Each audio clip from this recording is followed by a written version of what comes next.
there are many other questions that get politicized, but it's been very difficult to politicize hunger, and it's I think to some extent it indicates a kind of poverty of Indian current politics, that it hasn't got to that.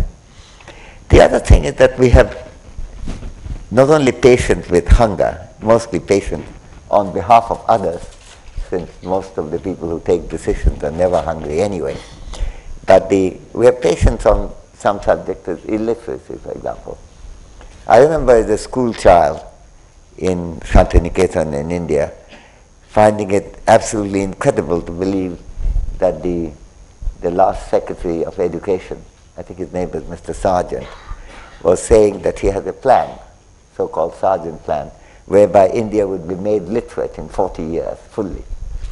And this seemed so incredibly unambitious and so impossible to think that India, after it becomes independent, would have the patience to wait for 40 years to do that. Well, the 40 years passed in 87.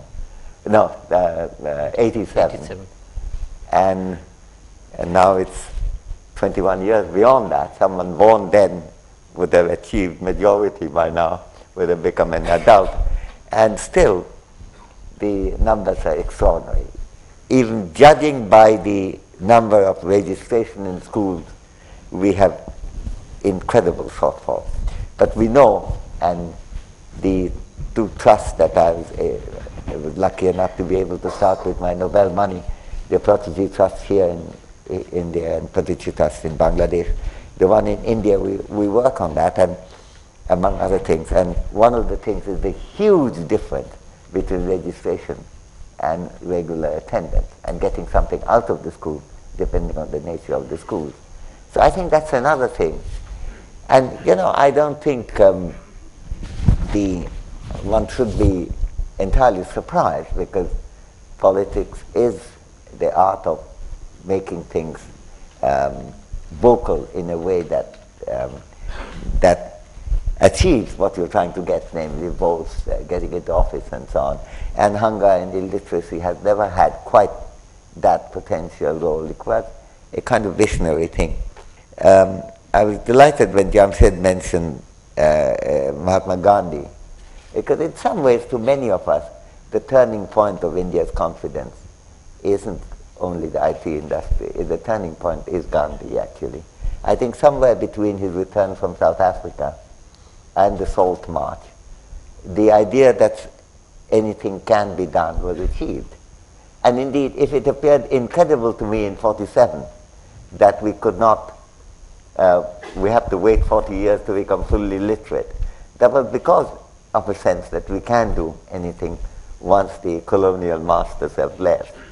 Now, that also what it indicates, that the sense that we can achieve something to which you referred and which I celebrate, and is certainly expanded, but that may not be entirely true either. I mean, it may turn out that we are not achieving those things because we're not concentrating enough. I think the importance of an organization like Aspen India is, I take it, since ideas is Aspen India, if ideas is a concentration, and I think Gautam was mentioning that as a point, that it's to sort out that what is it that we have to do, and lack of concentration on that could really make a big difference. I think we have celebrated things in which we have reason to celebrate, and yet the magnitude of the difference made to India as a whole might have been exaggerated by looking at that.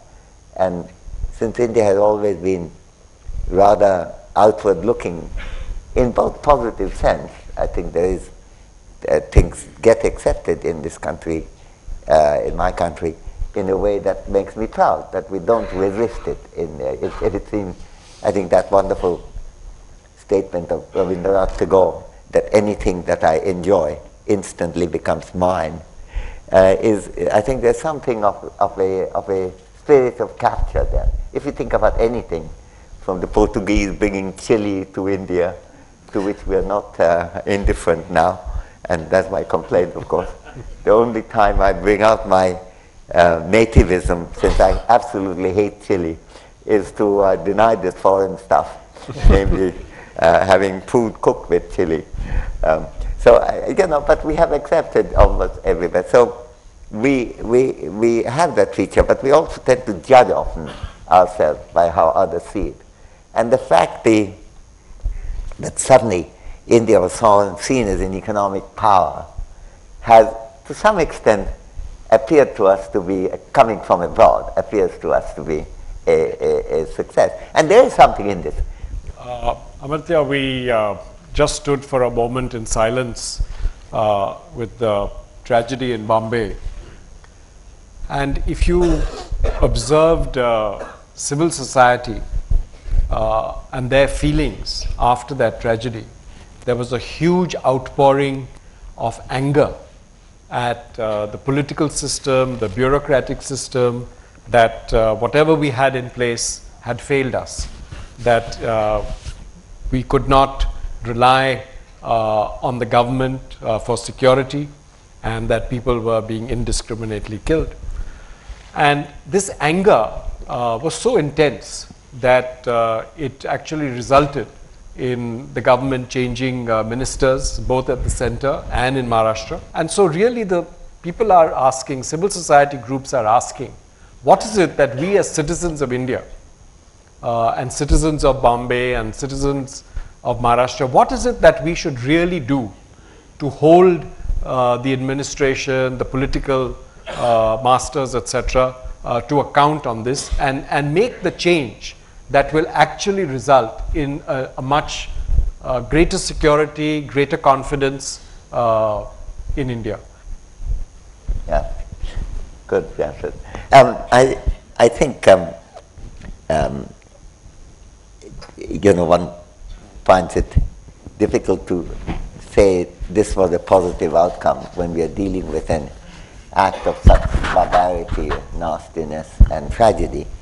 But it is indeed a positive outcome, given all that, because I think the success of governance in general really depends on activism of the kind that often has been lacking in this. I think one of the things that is very striking in my studies of democracies in the world is how much of the character of government is determined by the opposition.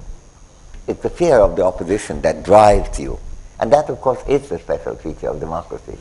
If you didn't have if you don't have a democracy, you don't have to fear a democracy. Now, I think it's unfortunate that heightened awareness and heightened activism and heightened commitment to change things had to come this way. But the outcome is certainly very positive. I think to make it broader, and this is one of the ideas to consider, is that what the Bombay barbarities, I'm sorry, I still keep calling it Bombay, but Mumbai barbarities have brought out is the fact that there is need for, even for success of the government itself, need for the citizens to take a much stronger interest in it, in a way that is not entirely electoral, that is day to day. And that, of course, would apply to even the two things that I was mentioning earlier, the hunger and the illiteracy. And I would have added to that itself, since Tarun asked for one, I gave him two. I didn't go to the third. Third would have been the lack of basic medical care from which people suffer. I mean, all these requires activism from the social part.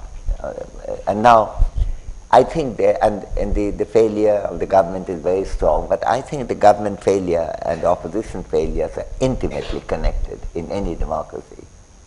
Any governmental failure is to some extent, if it's a democracy, of course, otherwise you can suppress the opposition. But if it's a democracy, it's a failure of the opposition to press for that in a sufficiently imaginative, forceful, and an effective way. We have the capacity to reason, we have capacity to sympathize, and try to understand the plight of other people.